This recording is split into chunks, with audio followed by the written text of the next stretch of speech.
We're getting closer and closer to snow starting to fall. It's something many people here are just not used to. That's why health experts warn there are some potential dangers that come along with all that snow and cold weather.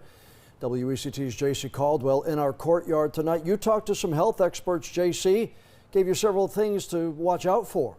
Yeah, that's right, John. Frostbite and hypothermia are their biggest worries, especially for kids who may not realize their body's getting too cold.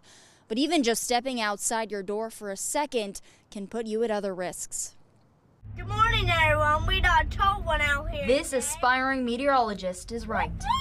It's cold, and it's only getting colder. Thank you for joining us today as we share updates on another winter storm coming to North Carolina. In the most recent update from Governor Josh Stein, the First Alert Weather Team, and what we've learned from our very own meteorologists, this storm won't be like last weekend.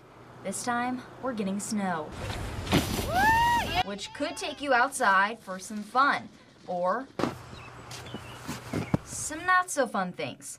Either way, health officials warn it could be dangerous. We say limit your exposure to the elements to just a few minutes. Tony Scollins works in trauma services at Novant Health. We do see hypothermia as being a problem, especially for our elderly people that don't always recognize signs and symptoms.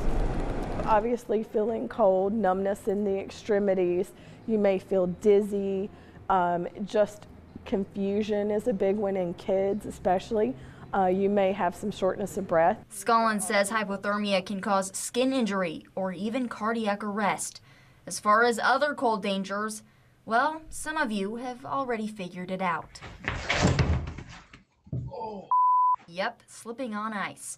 Although you may laugh, Scollins says if you hit your head or fall the wrong way, you could break bones or have serious head trauma. She suggests putting salt on areas that could ice, like your walkways and your driveway. The best advice she could give, though, for your best chance to avoid all of this, stay inside, stay warm. Make sure you have all items that you may need in the house. Prepare ahead of time. If you do have a serious fall or need medical attention, the hospital doesn't close when bad weather hits, so call 911. JC Caldwell, WECT News.